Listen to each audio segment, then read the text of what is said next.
નમસ્કાર દોસ્તો, સ્વાગત છે આપ સર્વનું તમારી પોતાની YouTube channel ocean coaching classes પર। મિત્રો, દર વર્ષની જેમ આ વર્ષે પણ આપણે તમારી જે એકમ કસોટીઓ છે તેના મોડલ પેપર લઈને હાજર થઈ ચૂક્યા છે। તારીખ 22 ડિસેમ્બર 2025ના રોજથી તમારી આ ધોરણ 9ની દ્વિતીય સત્રાંત એટલે કે દ્વિતીય પરીક્ષા જે છે એટલે કે આ જે દ્વિતીય સત્ર છે તેની એકમ કસોટી શરૂ થવા જઈ રહી છે। તો આજે આપણે ધોરણ 9ના ગણિત વિષયની જે એકમ કસોટી છે કે જે ડિસેમ્બર 2026માં એટલે કે 22 તારીખથી તમારી શરૂ થવાની છે તેનું જે મોડલ પ્રશ્નપત્ર છે તે આપણે જોવાના છે। મિત્રો, આ જે મોડલ પ્રશ્નપત્ર છે તેનું ફક્ત પ્રશ્નપત્ર અથવા તો સોલ્યુશન સાથેનું પ્રશ્નપત્ર તમારે જોઈતું હોય તો પણ તમે મેળવી શકો છો। નંબર તમને નીચે ડિસ્ક્રિપ્શન બોક્સની અંદર આપવામાં આવેલો છે, તો જરૂરથી ફોન કરી કોન્ટેક્ટ કરી અને આ તમે જે એકમ કસોટી છે તેના મોડલ પેપર જે છે તેની PDF મેળવી શકો છો। ચાલો તો શરૂ કરીએ આપણે પ્રશ્ન નંબર 1 નીચેના વિધાનો માટે યોગ્ય વિકલ્પ પસંદ કરી જવાબ લખો, જેના કુલ 3 ગુણ છે। એમાં પહેલું, જો AB બરાબર QR, BC બરાબર PR અને CA બરાબર PQ તો જવાબ આવશે વિકલ્પ બી, ત્રિકોણ CBA ને એકરૂપ ત્રિકોણ PRQ થશે। બીજું, ત્રિકોણ ABC અને ત્રિકોણ DEFમાં AB બરાબર FD અને ખૂણો A બરાબર ખૂણો D છે। જો ખાલી જગ્યા હોય તો આપેલ બંને ત્રિકોણો બા ખૂબા પૂર્વધારણા પ્રમાણે એકરૂપ હશે, તો જવાબ આવશે વિકલ્પ બી, AC બરાબર DE। ત્રીજું, જો ત્રિકોણ ABCમાં AB બરાબર AC અને ખૂણો B બરાબર 50 અંશ હોય તો ખૂણો C બરાબર ખાલી જગ્યા, તો જવાબ આવશે વિકલ્પ બી, 50 અંશ। ત્યાર પછી છે પ્રશ્ન નંબર 1B, નીચે આપેલ દાખલા ગણો, દરેકના 2 ગુણ છે, કુલ 6 માર્ક્સનો પ્રશ્ન છે। એમાં પેલું, ચતુષ્કોણ ABCDમાં AC બરાબર AD અને AB એ ખૂણા એનો દ્વિભાજક છે, આકૃતિ અહીં આપેલી છે, તો સાબિત કરો કે ત્રિકોણ ABC ને એકરૂપ ત્રિકોણ ABD BC અને BD વિશે તમે શું કહી શકો। તો અહીંયા મિત્રો તમે જોઈ શકો છો દાખલાઓ જે છે તમને ખૂબ જ સરસ રીતે દર્શાવેલા છે, ગણીને આપવામાં આવેલા છે, તો તમે દરેકે દરેક દાખલાનો અહીંયાથી અભ્યાસ કરી શકો છો। ત્યાર પછી બીજું, ત્રિકોણ PQRમાં ખૂણો Q બરાબર ખૂણો R છે। જો PQ બરાબર 6 સેન્ટીમીટર અને QR બરાબર 9 સેન્ટીમીટર હોય તો ત્રિકોણ PQRની પરિમિતિ શોધો। ત્યાર પછી છે દાખલા નંબર 3, લંબચોરસ ABCDમાં EA બાજુ BCનું મધ્યબિંદુ છે, તો સાબિત કરો કે AE બરાબર DE। ત્યાર પછી છે પ્રશ્ન નંબર 1 દાખલા ગણો, જેના કુલ 3 માર્ક છે।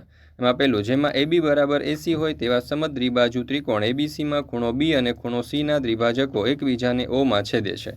A અને O ને જોડો અને સાબિત કરો કે OA બરાબર OB અને AO એ ખૂણો Aનો દ્વિભાજક છે।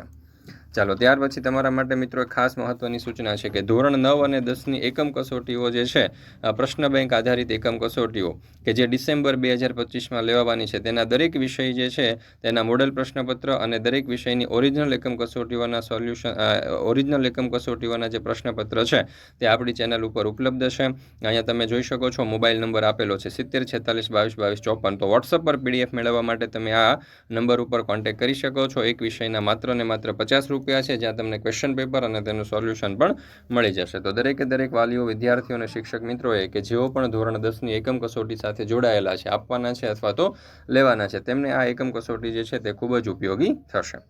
ત્યાર પછી છે પ્રશ્ન નંબર 2 નીચેના વિધાનો ખરા છે કે ખોટા તે જણાવો, જેના કુલ 2 માર્ક છે। પેલું, લંબચોરસના વિકર્ણો સમાન અને પરસ્પર લંબ છે, તો જવાબ આવશે ખોટું। બીજું, એક જ વર્તુળની 2 જીવાઓ પરસ્પર દુભાગે તો બંને વ્યાસ હોય, જવાબ આવશે સાચું। ત્યાર પછી છે પ્રશ્ન નંબર 2B, નીચે આપેલા દાખલા ગણો, જેના કુલ 4 માર્ક છે। પેલું, ત્રિકોણ ABCની બાજુઓ AB, BC અને CAના મધ્યબિંદુઓ અનુક્રમે P, Q અને R છે। જો AB બરાબર 8.2 સેન્ટીમીટર, BC બરાબર 6.4 સેન્ટીમીટર અને CA બરાબર 7.5 સેન્ટીમીટર હોય તો ચતુષ્કોણ PQRની પરિમિતિ શોધો।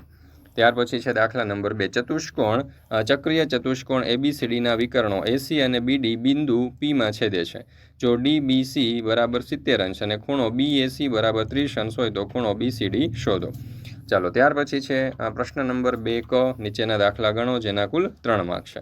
એમાં પેલું, AC બરાબર BD અને AC ને લંબ BD હોય તેવા ચતુષ્કોણ ABCDમાં બાજુઓ AB, BC, CD અને DA ના મધ્યબિંદુઓ અનુક્રમે P, Q, R અને S છે, તો સાબિત કરો કે PQRS ચોરસ છે। ચાલો, ત્યાર પછી છે પ્રશ્ન નંબર 2D, નીચેના આપેલા દાખલાઓ ગણો, જેના કુલ 4 માર્ક છે। એમાં પહેલું, સાબિત કરો કે ત્રિકોણની 2 બાજુઓના મધ્યબિંદુઓને જોડતો રેખાખંડ ત્રીજી બાજુને સમાંતર છે, ઉપરાંત તે રેખાખંડ ત્રીજી બાજુ કરતાં અડધો છે। મિત્રો, આ જે વિકાસ અસાઇનમેન્ટ જે છે ધોરણ 9ના વિદ્યાર્થીઓ માટે દ્વિતીય સત્રાંત પરીક્ષાની તૈયારી માટેનું જે વિકાસ અસાઇનમેન્ટ છે તેમાં ધોરણ 9ના દરેક વિષયના જે સોલ્યુશન છે તે આપણી ચેનલ ઉપર મુકાઈ ચૂક્યા છે. તો જરૂરથી આપણી એપ્લિકેશન ડાઉનલોડ કરી લેજો, જ્યાં તમને PDF મળી જશે અને આપણું આ જે અસાઇનમેન્ટ જે છે તેના અસાઇનમેન્ટના સોલ્યુશનના વિડીયો જે છે તે તમને આપણી આ જે ચેનલ છે યુટ્યુબ ચેનલ તેના પ્લેલિસ્ટની અંદરથી તમને મળી જશે. તો જરૂરથી દરેક વાલીઓ, વિદ્યાર્થીઓ અને શિક્ષક મિત્રોએ આ જે વિકાસ પરીક્ષાલક્ષી અસાઇનમેન્ટ છે ધોરણ 9ના તેના દરેક વિષયના સોલ્યુશન મેળવી અને તેનો અભ્યાસ કરી લેવો. અને સાથે જો તમારે ધોરણ 9ની 22 ડિસેમ્બરથી જે એકમ કસોટીઓ શરૂ થઈ રહી છે તે એકમ કસોટીના સોલ્યુશનની PDF જોઈતી હોય તો એ પણ તમને અહીંયાથી મળી જશે.